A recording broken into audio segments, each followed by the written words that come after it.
Bismillahirrahmanirrahim. Assalamu alaikum students, how are you? I hope you all are well. Stay home, stay safe.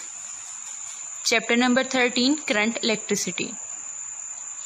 Today we are discuss about Wheatstone Bridge. ठीक है, ये जो है paper के लिहाज से बहुत इंपॉर्टेंट टॉपिक है। लॉन्ग क्वेश्चन के तौर पर बोर्ड में 3 से 4 मरतबा आ चुका है, तो आपने इसको अच्छे तरीके से समझने की कोशिश करनी है। ठीक है, बहुत ही ईजी सा टॉपिक है, आसान सा है। ठीक है, बस थोड़ा सा आपने इसको अच्छे से समझना है। ठीक है, तो व्हीटस्टोन ब्रिज क्या है हमारे पास? It is the basically electrical circuit which use to measure the value of unknown resistance. हम क्या करते हैं, व्हीटस्टोन ब्रिज क्यों यूज करते हैं? अननोन रेजिस्टेंस को फाइंड करने के लिए जो है वो हम इसको यूज करते हैं। ठीक है, फर्स्ट जो है इसको डिवाइस किया था चार्ल्स व्हीटस्टोन ने, और इसी के नेम पे जो है इसको व्हीटस्टोन ब्रिज कहा जाता है। ठीक है, तो सबसे पहले जो है हम इसकी कंस्ट्रक्शन को डिस्कस कर लेते हैं। ठीक है, कंस्ट्रक्शन में क्या है, आपको नजर आ रहा है फिगर में कि हमारे पास क्या है, 4 रेजिस्टेंस हैं जी, के क्या है, R1, R2, R3 और R4। वो क्या है, उनको ज्वाइन किया हुआ है आपस में। ठीक है, कि वो क्या बना रहे हैं कि वो एक लूप बना रहे हैं जो कि क्या है, ABCDA। ठीक है, उसके साथ जो है वो हमने सोर्स EMF E जो है और इसके अलावा स्विच जो है S वो कनेक्ट किया हुआ है। किसके दरमियान है वो स्विच और EMF जो हमने कनेक्ट की है, E और C के दरमियान। ठीक है, और क्या है, B और D के दरमियान हमने क्या अटैच किया हुआ है, एक गैल्वानोमीटर अटैच किया हुआ है। ठीक है,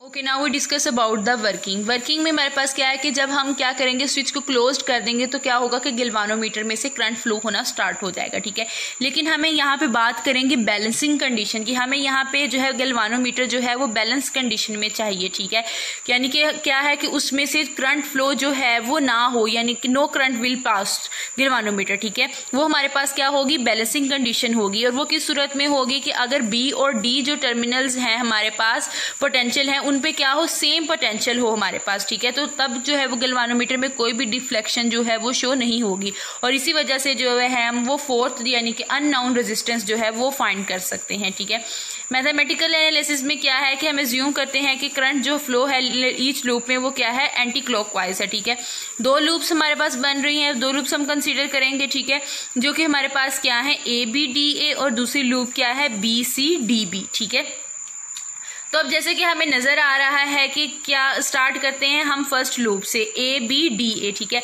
तो अब वहां पे हमारे पास क्या है, R1 में से करंट जो है I1 फ्लो कर रहा है। ठीक है, क्योंकि रेजिस्टेंस में से पास आउट कर रहा है रेजिस्टर में से, तो इस वजह से है क्या है, हमारे पास जो है वो लूज होगा, लॉस्ट करेगा एनर्जी को। ठीक है, तो क्या आएगा इसके साथ, माइनस साइन आएगा, माइनस I1 इंटू R1। ठीक है, अब नेक्स्ट जो है वो यहाँ पे थोड़ा सा समझने वाला है कि I1 माइनस I2 लिखा हुआ है। ठीक है, अब हम देख रहे हैं कि जो रेजिस्टेंस R3 है हमारे पास, ठीक है, उसमें से क्या है कि करंट जो है वो हमारे पास I1 भी पास कर रहा है और I3 जो है करंट वो भी पास कर रहा है। ठीक है, और गैल्वानोमीटर में जो है वो उसको हमने RG से डिनोट कर लिया। ठीक है, अब इसी तरह गैल्वानोमीटर में से जो है वो क्या है, करंट जो है वो लूप का I1 का भी पास कर रहा है और I2 का भी पास कर रहा है। ठीक है, तो इसलिए हम क्या ले लेंगे, इनका डिफरेंस ले लेंगे। ठीक है, तो क्या आ गया हमारे पास, I1 minus I2 into RG, और इसी तरह I1 minus I3 into R3। ठीक है, तो ये हमारे पास इक्वेशन 1 आ गई। ठीक है,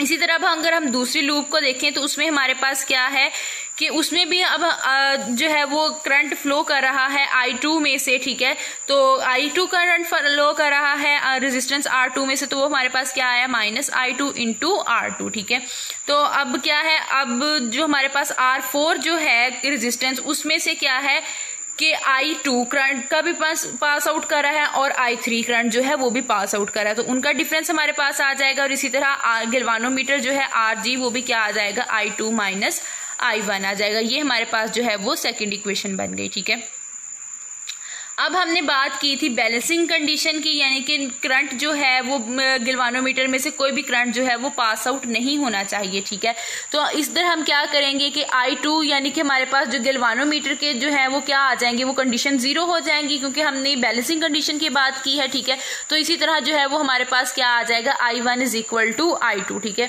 तो इक्वेशन 1 जो है वो हमारे पास जो है वो क्या बन जाएगी, गैल्वानोमीटर वाली जो है वो 0 हो गई। और ठीक है, अगर हमने अब क्या करना है, आप I1 की जगह I2 पुट कर सकते हैं या I2 की जगह I1 पुट कर सकते हैं, ठीक है। तो यहाँ पे हमारे पास जो कंडीशन बन रही है वो क्या बन रही है, -I1 into R1 is equal to I1 minus R3 into R3, ठीक है। ये थर्ड इक्वेशन आ गई। अब इसी तरह इक्वेशन 2 जो हमारे पास आ रही है उसमें भी हमारे पास गैल्वानोमीटर वाली जो है कंडीशन वो क्या हो गई, 0 हो गई, ठीक है। और हमने क्या किया, I2 की जगह I1 पुट कर दिया या I1 की जगह आप I2 पुट कर सकते हैं, ठीक है। और इस तरह यहाँ पे हमारे पास फोर्थ कंडीशन आ गई। अब हमने क्या करनी है, 3 और 4 जो है अपनी इक्वेशंस उनको यूज करना है, ठीक है।